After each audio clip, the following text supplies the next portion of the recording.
Good afternoon, all online attendees. If you guys can hear me, please give me a thumbs up.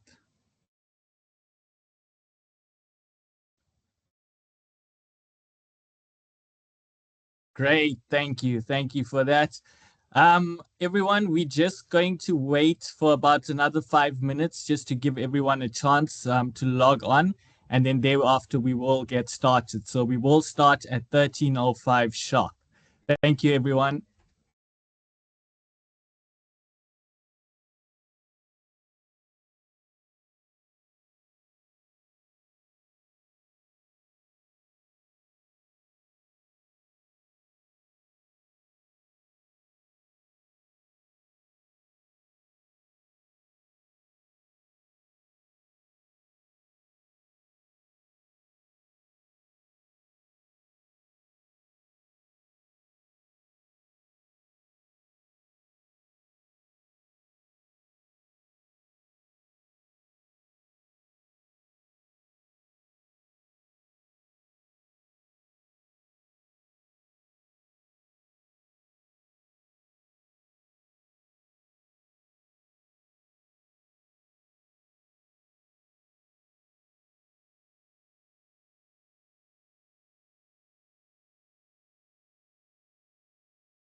Okay, everyone, I see that it is now 1:05, time for us to get started. So before I get started, everyone, can I get a quick thumbs up from everyone if you guys can see my slides?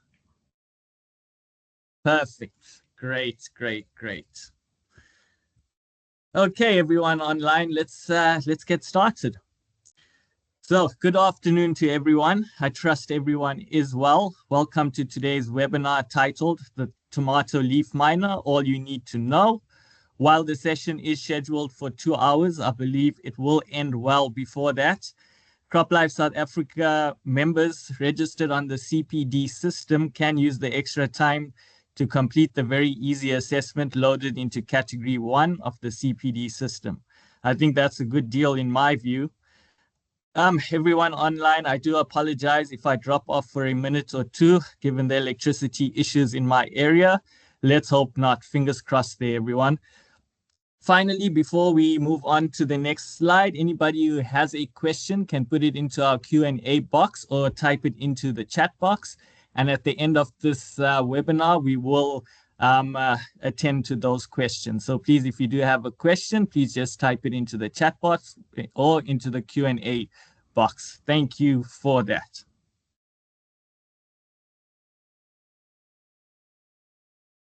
Alrighty, everyone. In terms of the content, we will focus on the tomato leaf miner as a pest of tomato crops. A brief introduction will be provided, and thereafter we will delve into the biology and life cycle of the pest. The host, damage symptoms, and economic impact will also be discussed. Detection, monitoring, and surveillance, and importantly, management strategies will be covered. Integrated pest management will also be looked at before the concluding remarks. To be clear with all attendees today, this webinar aims to provide a general overview of the tomato leaf miner as a pest of tomato in South Africa. With that said, everyone, and without wasting any more time, let's get straight into it. Alrighty, so we know that Thurumaya absoluta, commonly known as Tuta absoluta or the tomato leaf miner, is a moth species from the insect order Lepidoptera, belonging to the insect family Gelichidae. It is native to South America, but has over the past approximately 15 to 20 years or so become a major invasive pest on tomatoes and other solanaceous crops across Europe, the Middle East, North Africa, and across sub-Saharan Africa. It is a highly destructive pest because of its ability to feed within leaf tissue and later in fruit, where it damages field-grown and greenhouse tomato crops. In South Africa, male moths were first detected in pheromone traps in the Mpumalanga province during August 2016, and they were positively identified as tomato leaf miner by a taxonomist at the Agricultural Research Council's Biosystematics Division. In 2017, the South African Department of Agriculture, Forestry and Fisheries, DAF as it was known at the time, issued a press statement that the tomato leaf miner negatively affected tomato production in provinces of KwaZulu-Natal, Limpopo, Gauteng, Mpumalanga, Eastern Cape, Western Cape, and Northwest. Based on this, all of you can see that since 2016, this pest has become widely established in the country. Because tomato production, whether open field or greenhouse, is a major crop for food security, nutrition, and incomes, the tomato leaf miner presents a serious challenge for growers large and small.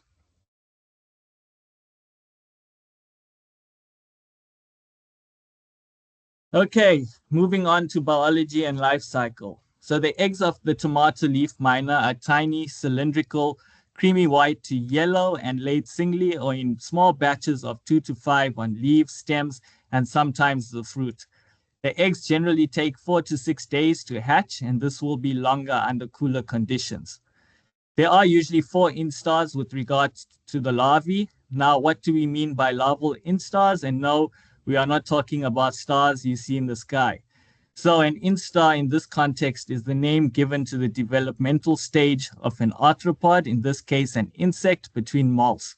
The young larvae or early instars are light green in color and change to green as they grow and develop inside leaves, stems, or fruit. The later instars may exit leaf mines to feed more openly on stems and fruit.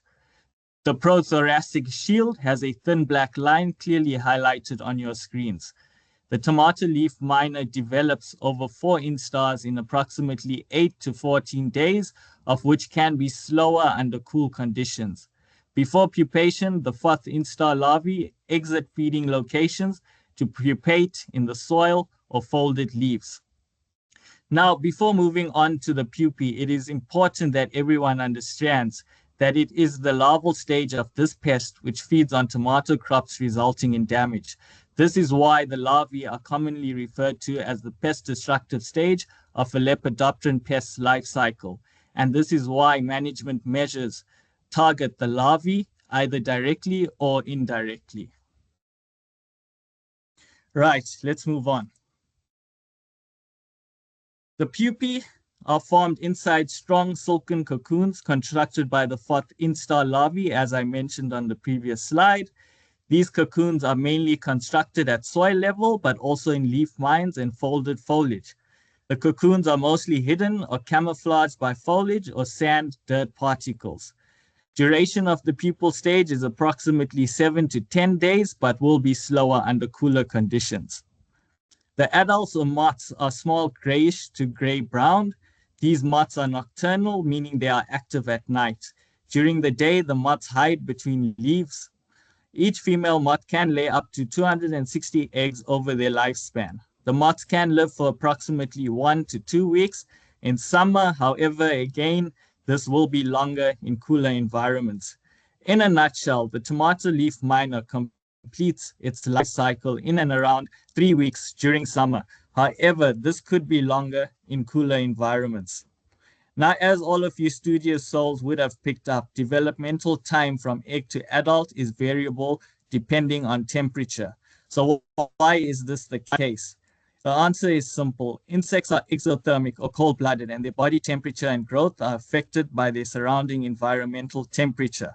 Every insect requires a consistent amount of heat accumulation to reach certain life stages, such as egg hatch, larvae to pupae, or adult flight. Therefore, developmental time from egg to adult will vary between regions depending on environmental conditions, in particular, everyone, temperature. All right, moving on to hosts and damage symptoms. We know that the tomato leaf miner hosts include species from the Solanaceae family. The main host, as all of you would have figured, is tomato, but potatoes, eggplant, pepper, and gooseberries are also potential hosts. Solanaceae weeds such as silverleaf, bitter apple, black nightshade, large thorn apple, and common thorn apple, for example, can also act as alternative hosts or reservoirs. Now, what is meant by an alternative host for those of you who may not know? Well, alternative hosts of similar plant family as of the primary host will help a crop pest to survive during the periods when main hosts are not seasonally available, and while the pests subsequently migrate back onto the main host plants. In simple terms, everyone, the tomato leaf miner is able to utilize solanaceous weeds in the absence of crops to complete its life cycle, making the species a persistent pest. Now, when it comes to damage symptoms, the tomato leaf miner predominantly damages plants by feeding inside leaves. When population levels are high, leaf mines will emerge, causing entire leaves and sometimes stems to die off. Most of the foliage will be destroyed in such cases where large portions of plants may die off. The larvae may move from one infested leaf to another, especially when leaves become chlorotic, due to many larvae feeding together, leading to insufficient chlorophyll for photosynthesis, causing a pale or yellowish discoloration. As a result of this feeding by the larvae, young plantings may be completely destroyed, whereas older plantings may suffer significant yield losses if left unchecked. In short, everyone, damage to foliage is the primary cause of economic losses when larval numbers are high. But remember, fruit may also be attacked, and this is what I'm going to cover in the next slide.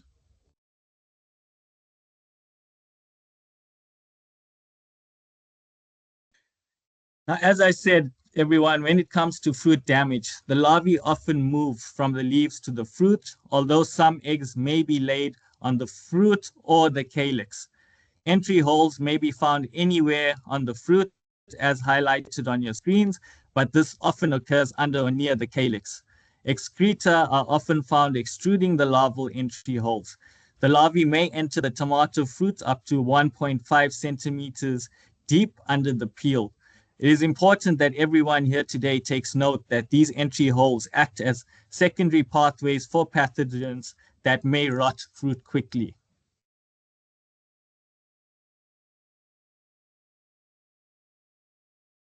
In terms of the economic impact, if poorly or not controlled, this pest can lead to 50 to 100% yield losses in tomato crops. Other than yield losses, there are also costs to growers to consider. This includes control costs, losses from damaged, unmarketable fruits, increased labor for monitoring and sanitation, possible replanting, as well as potential post-harvest losses. From a food security perspective, and given the fact that tomatoes are widely consumed in many diets, both rural and urban, heavy losses threaten nutrition, household incomes, especially for smallholder growers. Finally, when considering market impacts, damaged produce is unlikely to meet market grades.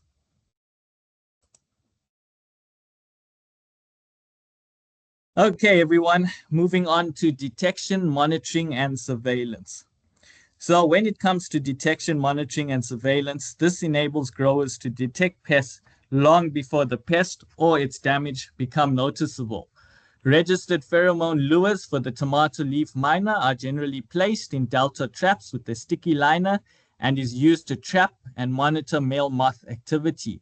Data recorded from pheromone trap catches can help in estimating population levels, generation timing, and can assist with communicating outbreak alerts in regions. Visual scouting, on the other hand, involves inspecting leaves, particularly the lower and underside of leaves for leaf mines and frass. In addition to the leaves, the fruit must also be inspected for holes and larval feeding damage, as I described to all of you earlier in the webinar.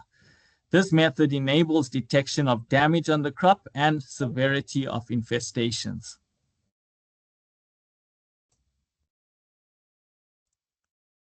Right, everyone, let's soldier on and get stuck into the management of this pest. Control of this pest, as all of you would know, is mainly with insecticides. Registered insecticides on the local South African market targets the pest destructive stage, which is the larvae. When a grower decides to use an insecticide against this pest on tomato crops, ensure that the product to be used is registered for the crop pest situation, where the dosage and application instructions on the product label are strictly adhered to. Now, why am I stressing this? Simple, everyone, because the label of a pesticide product is a legal document covered under the Fertilizers, Farm Feeds, Agricultural Remedies, and Stock Remedies Act, Act number 36 of 1947. The message cannot be clearer to end users. Do not go off label. The importance of valid pesticide labels as approved by the Registrar of Act number 36 of 1947 cannot be overstated when it comes to responsible use. This is because pesticide product labels are the only legal documents that describes the purpose, nature, qualities, warnings, precautions, applications, and directions for use of the pesticide products. In other words, when a pesticide is used strictly according to label and provided spraying equipment is in good working order and has been accurately calibrated for a particular crop pest situation, then users can be guaranteed that the product will be effective in controlling the target pest while not posing any risk to spray operators or the environment.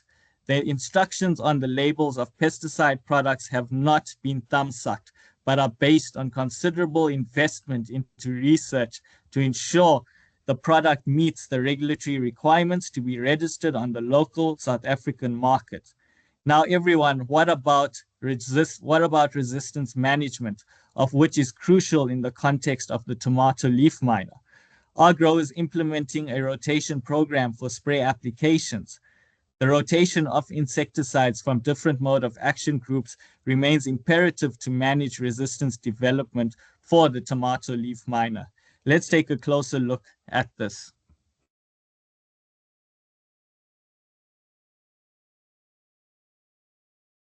Firstly, resistance is generally defined as the naturally occurring inheritable change in the ability of pests in a population to survive a pesticide product treatment, resulting in the failure of a correct label-instructed application of a pesticide product to control the target pest.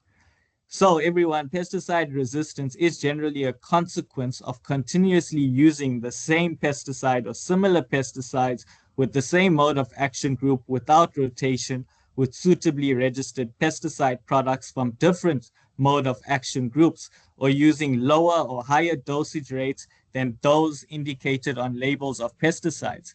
Now, more often than not, it is considered that resistance is a result of pest changing or mutating. However, it is not an individual pest organism that changes, but the entire population in a particular location.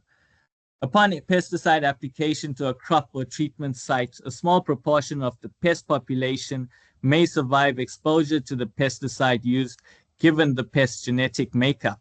The surviving pests that then breed will pass on the genetic trait to their offsprings that confers resistance to the pesticide. What this means, everyone, is that these offspring will not be affected when the pesticide is applied again. Where the same pesticide is applied continually, the proportion of less susceptible pests in the population increases, and this is what we call a sensitivity shift. Often spray operators will notice that once highly effective pesticide is no longer effective against the pest at the same rates, higher rates, and more frequent applications. This is when the pest population in a particular location can be said to have become resistant. Now, everyone, in South Africa, there is a high risk that the tomato leaf miner may develop resistance against insecticides because of the pest's short life cycle, high reproductive capacity, resistance history, and the overuse of the limited number of effective pesticides in the past. At present, I have no records of insecticides that have been confirmed to be ineffective against this pest in South Africa that are suitably registered for the specific purpose, although I do know that there were ongoing studies. While there have been many reports pertaining to resistance development from growers, the lack of efficacy of products reported were largely due to incorrect application and not adhering to label instructions, in addition to faulty spray equipment and incorrect calibration. It is important for growers to understand that when resistance of a pest to a pesticide is confirmed, this puts unnecessary pressure on researchers to identify other chemical formulations. This is a timely and costly affair which growers cannot afford. Growers should do their best to manage resistance by understanding the contributing factors. Actions that must be taken to prevent resistance includes the correct rotation of insecticides for pests highly susceptible to developing resistance, which is crucial. It is important to adhere to label instructions pertaining to resistance management guidelines for pesticide products when targeting pests that are prone to developing resistance. For example, if the label of a product instructs that the product be applied twice in a block and then must be rotated with a suitably registered different mode of action group product for subsequent sprays, this must be adhered to. Secondly, always follow label instructed mixing guidelines when it comes to dosage in particular. A stronger mixture will have no effect on a species carrying a resistant gene. Do not be carried away by those who advocate mixing different pesticides together to inhibit resistance. That is contrary to label instructions. Such action is dodgy practice and may result in more issues such as damage to crops.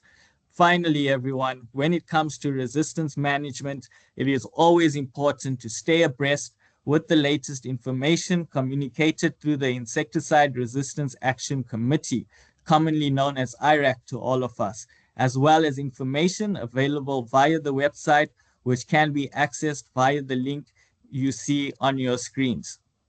To be clear, all resistance action committees established by CropLife SA brings together experts to share insights and make informed decisions on addressing resistance. To reiterate, everyone, reading labels, seeking expert advice when unsure, and adhering to stewardship principles are crucial when it comes to managing pesticide resistance.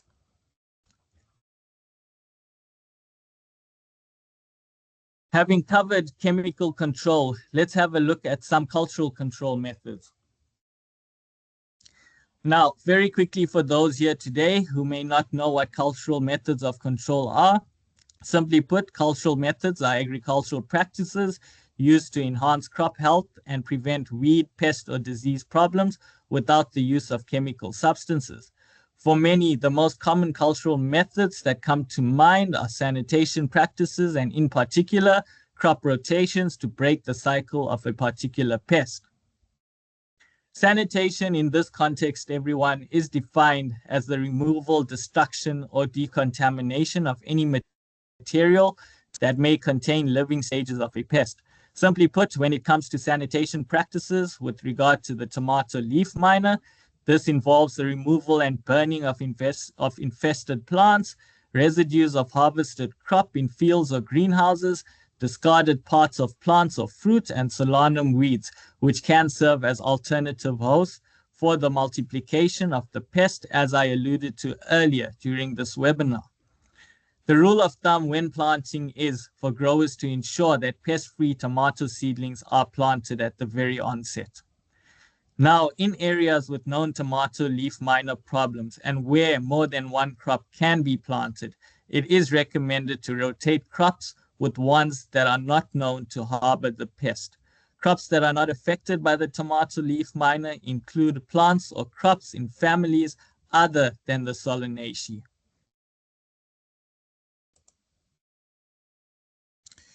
Let's now consider natural enemies.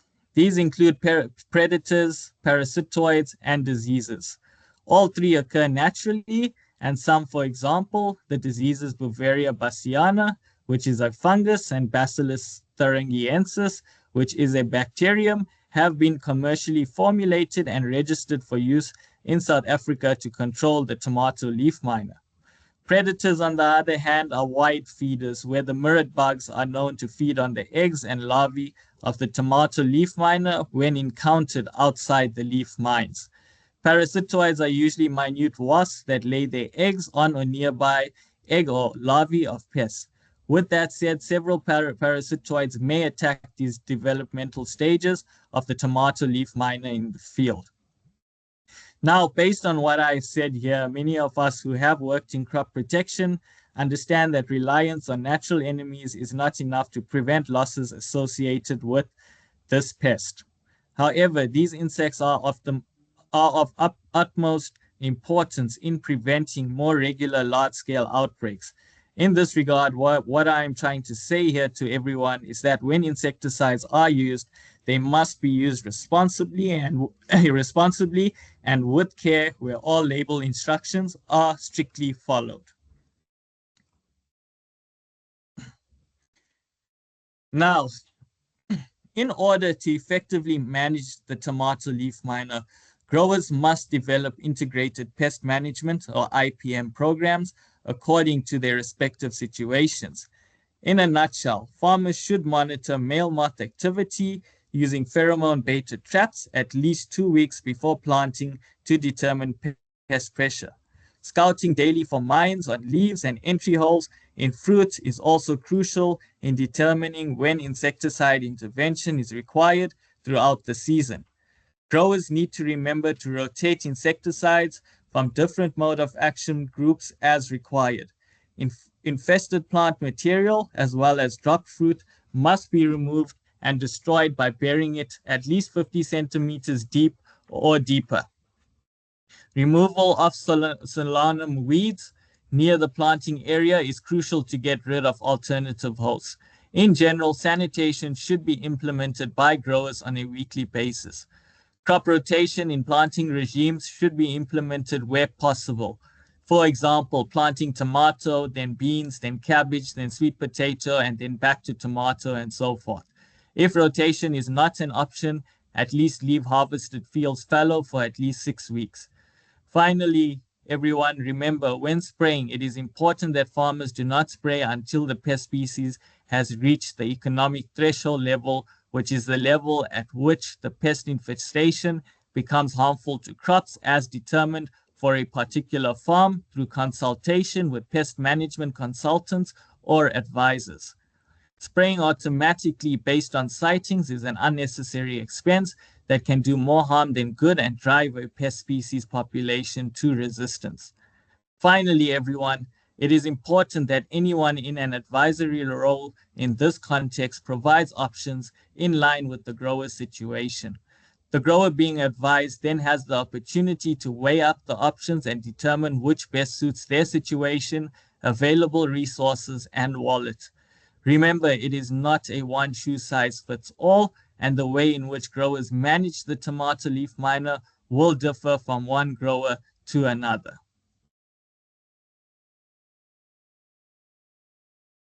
In conclusion, everyone, remember when it comes to insecticide products, users must ensure that label instructions in terms of storage, application, and dosage, as well as disposal, are being adhered to without deviation in any manner whatsoever. Moving on, CropLife South Africa encourages all growers to actively monitor and keep well-managed pest records in order to maintain crop protection costs at sustainable levels. By keeping records over time of all observations, this will help producers in particular to make informed decisions pertaining to their management strategies, allowing for fine tweaking or adjustments where necessary. Secondly, these records, when combined with weather data, could be useful in predicting infestation patterns in following seasons. Given the current South African economic woes, growers need to be smarter in how they do business, where decisions must be informed by data or evidence in order to save on costs in all facets. Finally, as I mentioned, the tomato leaf miner is not an easy pest to manage and can destroy tomato crops if not timeously treated. Growers will have to manage spray programs carefully and ensure insecticides are accurately rotated to prevent the development of resistance. Growers who are severely impacted, resulting in financial losses, and cannot afford to have an effective spray program in place should consider producing other crops that can be profitable when grown in the region. In closing, everyone, always stay informed and updated with the latest information pertaining to the management of the tomato leaf miner. And with that, it now brings to a close this webinar session from myself. I trust all of you enjoyed it and also learned something. So as I said to everyone at the very start, feel free to type in your questions into the chat box and I will get to them. So let's have a look if there are any questions at this stage. Okay, I see the AI assistants are making quite a headline in the chat box. So yeah, the current times we live in with AI.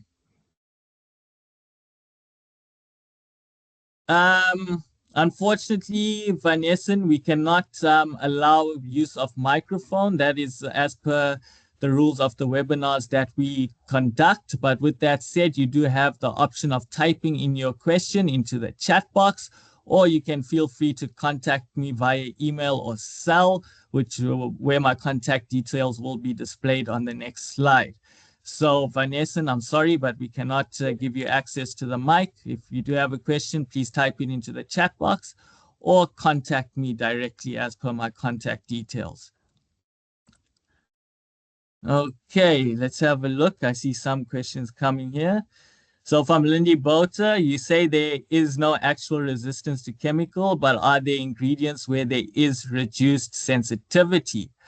Lindy Bota, what I'm going to say to you is that I'm not an expert when it comes to research currently being conducted into resistance. What I do know is that there has been no resistance confirmed.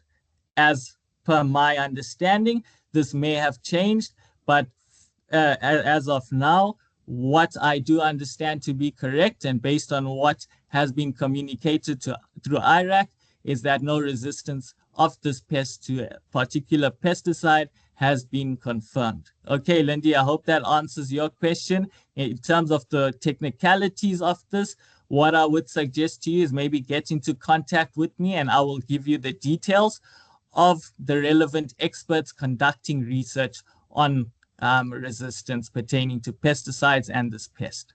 Okay, Lindy, I hope that answers your question. From Yaku Dubrain, any new chemicals for tuta on the market? Yaku, I do not really see anything new per se. There were some introductions following the introduction of this pest, which registration holders brought to market.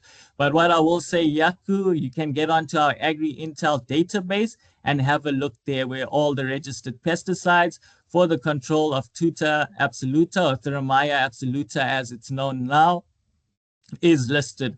So Yaku, if you want to know what the registered pesticides are to control the tomato leaf miner on tomato crops in South Africa, that information can be easily extracted from our Agri-Intel website.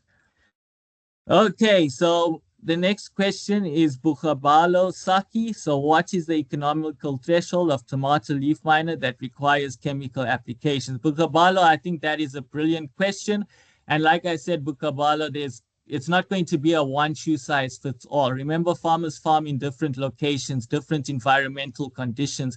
These affect your insect pests, for example, differently. So what may be a higher threshold level for spraying in a particular region, you may see a much lower threshold for spraying in another region, depending on environmental conditions that drive pest pressure. So Bukhabalo, it is not going to be a one shoe size fits all, like I said, and it comes down to working on the farm level through pest management consultants, as well as advisors in determining when is the action threshold reached, for example, or the economic threshold in order to start spraying for that particular farm. So it's going to differ from farm to farm, Bukhabalo, and it's going to also be in relation to the management strategies being implemented by the relevant farmers as well. So a lot to take into account when looking at an economic threshold per se. So I hope that answers your question, Bukhabalo, that it's not a one shoe size fits all. It's going to differ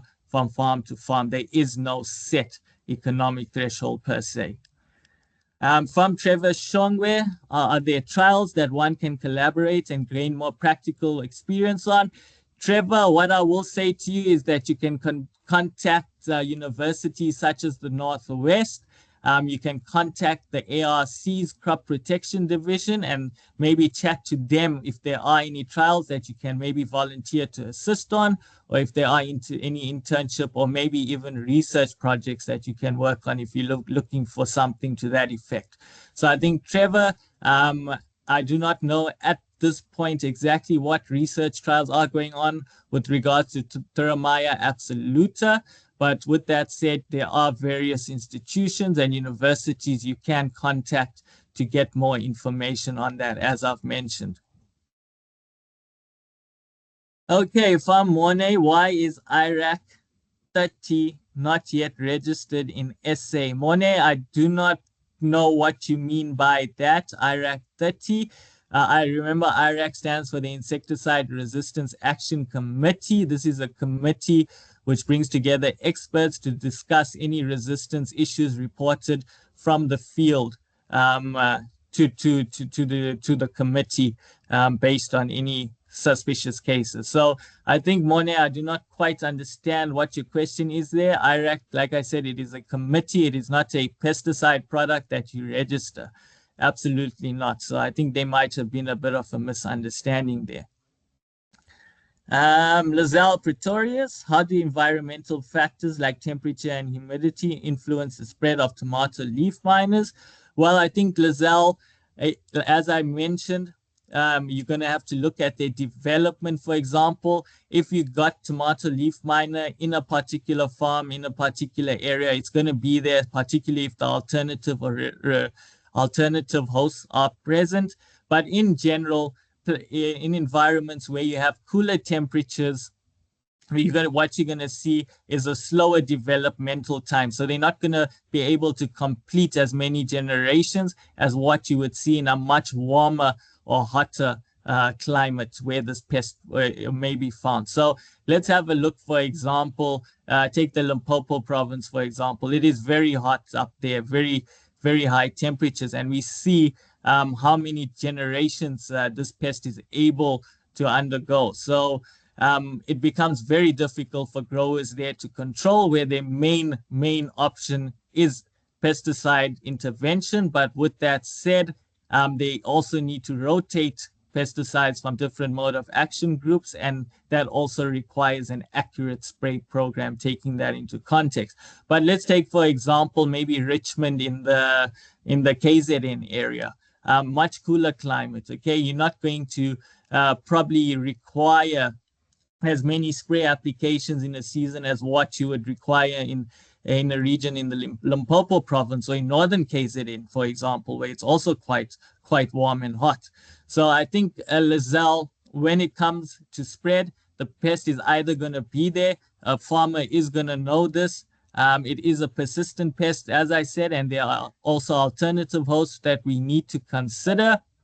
So when we look at specific farms, for example, it's probably going to depend on the environment, where in the environmental temperature of those farms, and that will probably determine the developmental time of the pest, which will probably indicate how many generations you would likely have in a season and how many sprays would be required on that particular farm. So it's very, very technical, very complex, but at the end of the day, Lizelle, like I said, it's going to come up to the farm, where the farm is located. And given that this is a specific pest, temperature is really going to play a role in the developmental time on a particular farm. And that could indicate how many sprays would be required in a season as well. So I hope that answers your question, Lizelle. Alan Stark, you say that the traps trap the male species. How would you trap females? Well, Alan, remember, insects are also attracted to color. Okay, so what you guys could also use are things like your yellow water pan traps, if you guys do not want to use a registered lure. But remember, with the yellow water pan traps, for example, it's not just the Pteromyia absoluta moths or male moths that you will, or female moths that you will capture. You'll probably capture males and females with a water pan trap, for example. But with that said, you're also going to catch a much higher number of other insects. So your non-target catches as well that you've got to consider when sifting through. So hence a pheromone lure is specific in that it targets the male species of this pest. Okay, Alan, I hope that answers your questions. There are other trapping methods which will also trap the females, but think about it this way as well. For a farmer, what does that tell him realistically? Okay, you may argue that it takes the females out the population, but remember, this pest produces, particularly in a hot environment, they may go through many generations. And remember, if you put up these traps, you also attract them. So you got to be very smart about how you go about it when trapping and where it becomes necessary. For me, what I would say in the Limpopo area, for example, farmers there know, and from me talking to them, they know very clearly they're going to have a massive tuta or Pteromyia absoluta problem on their hands every time they plant tomatoes, for example. So pheromone trap catches or monitoring in that way doesn't really become efficient for them. What they're going to look for, their scouts are they're going to look for the first signs of the damage based on the economic thresholds, and then they're going to start spraying for that pest. So going through the spray program. Maybe a trap would be useful in, for example, the Richmond area in KZN, where it's a lot cooler, to indicate when that pest arrives and when it starts to reach a particular threshold level as determined for that particular farm. So, Alan, I do hope that answers your question on that. So, yes, you can trap females, but ask yourself what is the real purpose? Because as we said, control is mainly going to depend on insecticides. I think farmers, everyone who's been in the pest control environment knows this with tuta, or well, with Thermia absoluta, because it's an extremely, extremely difficult pest to manage. And what I will also say this is in the Limpopo area in particular, for example, many farmers, particularly smallholder farmers who used to farm with the tomato crop, have had to look at other crops because they simply cannot keep up with the management strategies and the accuracy required when it comes to this pest. Okay, so I see Monet has typed in again. IRAC 30 consists of chemicals, Brofenella, and they are all part of the IRAC 30 group, such as Inside is part of IRAC 22 and Coragen is IRAC 28. Yes, that is the mode of action group, Monet, and this is clearly printed on the product label of a particular insecticide, for example.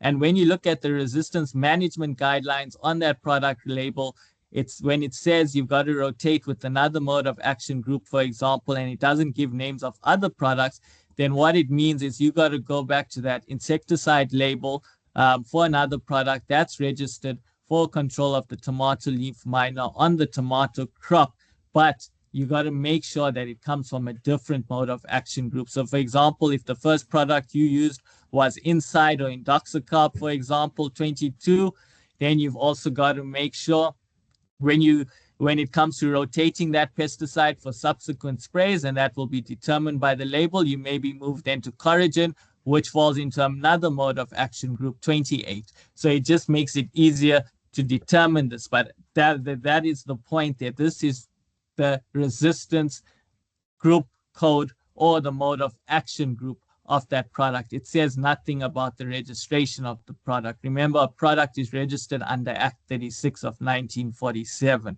to be placed on the local market. Okay, I hope that's a bit clearer there, Monet. Bukabalo Saki, there's another question. What is the time of day is best to scout for the tomato leaf miner? Bukabalo, I would say there's no set time in the day. Whenever you do it consistently. But what I would say, generally the best times are early in the mornings or late afternoons to scout for insect pests. So keep that in mind there. But whatever you do, make sure you do that consistently. So you don't start in the morning and then go to another day. You leave out a particular day and then you'll do it in the evening. Try and maintain a consistent scouting regime. All right, and then another AK. What can you mix to make them feed on poison and let them die? What do tuta adult moths eat? Okay, AK, to answer what do tuta adult moths eat, the moths do not feed. It is the larvae that feed, all right? The moths simply mate, reproduce, and then they die off. Okay, I hope that's clear to AK. In relation to your next question, what can you mix to make them feed on poison and let them die? AK, what I'm going to say to you there is that if you are using a registered insecticide product to control for the crop pest situation, that should be sufficient. And in particular, you need to ensure that you are following the label instructions. If there is any mixing or if there are any additional guidelines of what can be added to increase the efficacy of the product, that will be stipulated on the product label. If no such instructions are stipulated, you adhere to what the label is saying in terms of mixing. I hope that is clear, AK. You take your guidance from the pesticide label that you are using. Franco VD Meshed, you have a question. Do you know of any mass traps that are effective and economically viable for farmers to use for mass trapping? What lights have you achieved great results with any biological products in high pest pressure scenarios? What time of day would you say is best to apply pesticides against tuta for best results?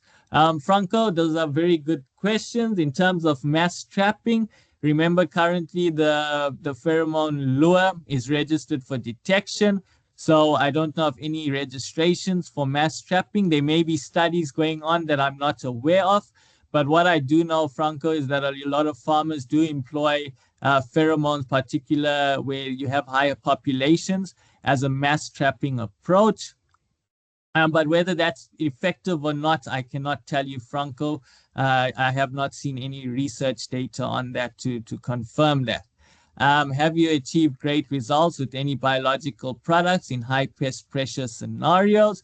What I will say there to you, Franco, is that the registered commercially formulated biopesticides available for this pest should be effective when used according to the label in for the particular scenario. That's what I'm going to say to you there, Franco. In terms of actual data, I am not aware of any, but what I would say to you, the best place, if I were you, to ask that question, if you are using any commercially available formulated biopesticides, maybe liaise with their technical staff, the manufacturer's technical staff of that product, where you can put these questions to them as well. They will be in a much better position to advise. But from what I know, is that if it is registered on the local South African market, it should be effective when used and applied according to the label. Okay, Franco, I hope that answers your question. What time of day would you say is best to apply pesticides against tuta for best results? I would say probably early mornings or late afternoons when the larvae become active, particularly if you're using contact pesticides. Okay. I think I hope that answers your question, Franco. In general, when it comes to insect pests, particularly for the larvae, best to spray early mornings when they're retreating back to their hideouts, or late evenings when they start to become active. You have the best chance of hitting them then. So I hope that answers your questions there, Franco. From Jaco de Brain, when you alternate chemicals of different groups, what is the time span between using the groups not to build resistance against tuta? 30 days, 60 days. Okay, Yaku, what I'm going to say there to you, generally, what is recommended by IRAC is that if you used a mode of action group in a particular block and you need to rotate with other mode of action groups, do not go back to the initial mode of action group used. Only return to it after 60 days. So I hope that answers your question there, Yako. And again, feel free to interrogate the IRAC website where they've got clear information on that as well. So I think you'll find a lot of joy if you get onto that website and you look at that. But in general, for a particular block, you spray the mode of action group as your first point. You've seen that you've needed to rotate with other mode of action groups. So you do not return to the first mode of action group used. You only return to it after 60 days has elapsed. Okay, so I hope that answers your question there, Yako. Mornay again, I understand, but those active ingredients is registered for tomato leaf miner, but not available in SA, but in neighboring countries. That could help as a new pesticide, as chemicals are quite limited. We as farmers really, Mornay, I do really understand your question there, Mornay, and I think, you know, if you do belong with the grower group, maybe that's something you could put to them as well. Look, Mornay, it's difficult because if a pesticide's not registered in this country, you know you can't use it. That's the highs and lows. I do know farmers, particularly with tuta, are needing more tools, but currently what's available on the South African market has been deemed to be sufficient by experts who work in this field. So maybe speak to your pest management consultants or crop advisors and look at the available options and look at how you can rotate those effectively as well. I do know when it comes to formulations and IP how that goes, Mornay, but at the end of the day, there's nothing I can do, Mornay, there. I do not register pesticides. Maybe what you could do, Mornay, is look at get the names of the manufacturers of those products and maybe put the question to the manufacturers of those products and ask them, look, we see that these products are registered in neighboring countries. Why have you not brought this to market in South Africa? And they may be able to give you reasons as to why. Or if they are planning to bring it, they may indicate such to you. So I think, Mornay, best to get your information there. Otherwise, I would be guessing. But I fully understand where you're coming from on that. Thanks, Mornay. I hope now that does answer your question. Lizelle, again, are there any resistant tomato varieties that can help prevent or reduce damage from the leaf miner? Lizelle, I don't know of any. And I think if there were any resistant tomato varieties, I think all farmers planting the tomato crop would be using them, where we wouldn't be sitting with the situation where this pest is still causing and wreaking havoc in tomato fields, whether open field or greenhouse as well. So Lizelle, according to my knowledge, I am not aware of any resistant tomato varieties to the tomato leaf miner. Okay, AK, what is the mode of action of last call tutor? Well, AK, remember that is a pheromone lure, okay? That is to detect male moths of the tomato leaf miner.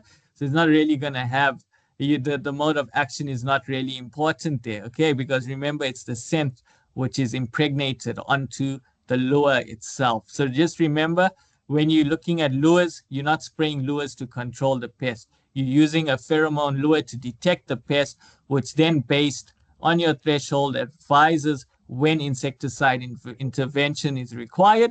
And when you used insecticides, that's where you will see the mode of action groups clearly stipulated on the product labels. So you know clearly that if you need to rotate insecticides, you know how to determine another mode of action group, because you'll see that information straight on the label. So that becomes important when you're spraying the insecticides. As I mentioned, when it comes to last call tutor, that's your pheromone we're talking about there. That's for detection. Okay, it's not to control the pest. Natasha Franco van der Mest, Insect Science has a mass trapping product that is registered, Trap All TA. It uses water traps that aerate. The traps are somewhat laborious to maintain, but there is also an option to do attract and kill with last call TA. Both are effective. Great, Natasha. Great information there. I think that's great, especially for all our listeners online as well. And again, it shows why it's necessary to keep up to date with the necessary information when it comes to this particular pest. Okay, but again, colleagues, while we do have these options available, remember, in most instances, they would have to be used in an integrated approach. Okay, everyone online. So I think that's a great note there from Natasha. I think for any of you who are looking to consider such, maybe get onto the Insect Science website and have a look, because they generally specialize in producing your pheromone lures for various insect pests, as well as your attract and kill options. Okay, Rabelani Rabodiza, leaf miners on its larvae stage penetrate leaves and stems, how we manage them when they are inside the plants. Remember, Rabelani, you've got to work with what the insecticide label for a particular product is saying to you. Okay, if it says to you, when you first notice damage, and it's usually in the form of the leaf mine, you use the product because it's formulated in a way to reach the larvae in order to control the larvae. Okay, Rabelani, that's what I'm going to say there. I'm not going to get into the technical bits of it because I'm not a chemist. But what I will say to you there is that any product or pesticide, insecticide product that you use, ensure that you use it according to the label. And on that label, it will generally tell you when you need to start spraying. It's usually at first signs of damage. Okay, Rabelani, I do hope that answers your question there. Yeah, Monet, excellent. I like that comment. Well done. Okay, Franco again, when pesticide labels state a certain product can be applied for an X amount of times per season, what is seen as a season, as certain regions do have longer seasons than others, especially when produced within greenhouses. So what I'd say to you, consider a season from the time of planting to the time of harvesting, Franco, in this context. I hope that answers your question there. Natasha, last call TA combines the tutor pheromone where it is applied as small droplets as a rate. Each drop mimics a female moth. Males are attracted and dies. Yeah, I think that's great information again from Natasha. And like I said to all of you online today, if you are interested in such options that may suit your particular situation on your farm, then please get onto their website and have a look at it, or maybe get in touch with their reps as well. But what I will say is the major tomato growing regions are going to need to will definitely rely on insecticides. There's no two ways about it. And the important thing for everyone here to take back with them today is that when developing a spray program for the tomato leaf miner on your tomato crop, remember to always factor in resistance management. So ensure that your spray program rotates a sufficient number of products from different mode of action groups. Okay, and always remember to adhere to the product label, because if you as an end user do not adhere to the product label, you do not check that your equipment is working properly, you do not ensure proper calibration when spraying the product, before spraying the products, then what recourse do you have as an end user? Okay, so I think as end users, please remember this going forward, everyone. I think that is very important. You make sure you use a product, you rotate it properly, but just not that. You can follow label instructions 100%, but also make sure your equipment is in good working order and properly calibrated. Okay, application and dosage as per label. Because I can tell you now, if that product doesn't work, many people come back and say, this product doesn't work, the pest is developing resistance to it. When the technical guys go out to have a look at what the actual issue is, as I noted during the presentations, in many times we find that labels weren't adhered to, dosages weren't adhered to, equipment was faulty, not calibrated. Okay, so before jumping the gun and saying we have a resistance problem, go back and do some retrospection and say to yourself, have I followed the label instructions to the T? Have I rotated insecticides accurately? Have I ensured my equipment is in good working condition? Have I ensured that it is properly calibrated for the purpose? Okay, I think you as end users need to take that very seriously going forward, because that's where we see a lot of the mishaps happening.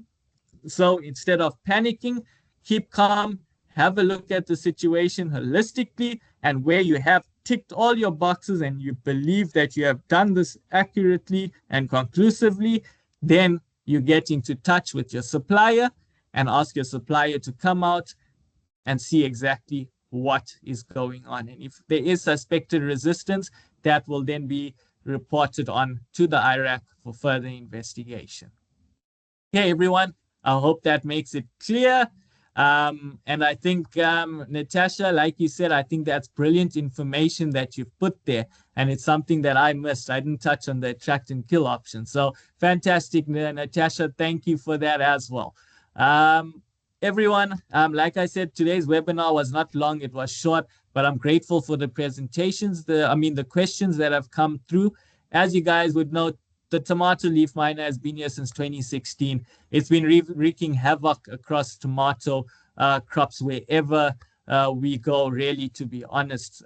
It's a very difficult pest to manage. You've always got to stay one step ahead of that game.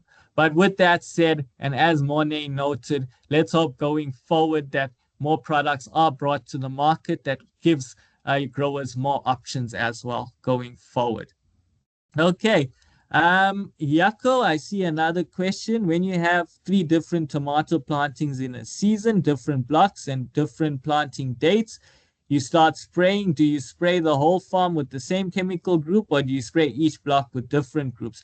Well, Yako, it will depend on how you started spraying. So look, if I'm now planting tomato for the first time, I have 3 different blocks, for example, what I'm going to say to myself is that I want to preferably spray with the same mode of action group each block. But this may not always be possible, where you may have to utilize another mode of action group. It is then important for you to keep those records and ensure from there that you rotate with different mode of action groups going forward from the time of planting to the time of harvest, depending on when you'd require as chemical intervention. So I hope that answers your question, Yaku. It's not a one shoe size fits all. You may have a block where you use one mode of action group. You may have another block where you use another mode of action group, for example. Just ensure that when you've got subsequent sprays and you cannot use that same mode of action group anymore because you've exhausted the number of sprays you can use in that particular block for that season, you rotate it with a different mode of action group product. So I hope that answers your question there, Yaku. Rabelani, is there currently researchers aim to control of research mind by use of allopathic chemical? Rabelani, I do not have any clue around that, to be quite honest to you. I don't know if somebody online has any idea that may be able to answer.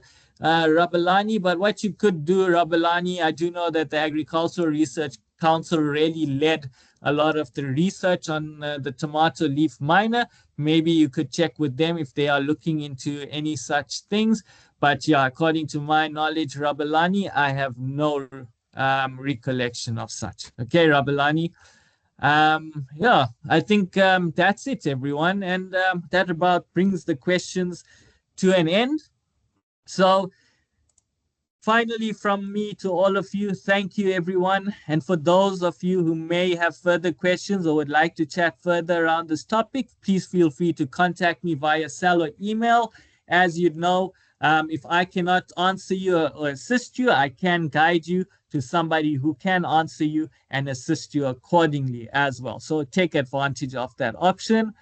Finally, what I will say to all of you is that all the very best, before I close, all the very best to everyone that will be doing the assessment loaded into category 1 of the CPD system. Now, if you listened and concentrated during this training session, 100% should really be the order of the day. I think it's fairly straightforward. Finally, from myself to all of you, thank you all again for being part of this webinar training session. Have a great day further. Be safe. Cheers, everybody.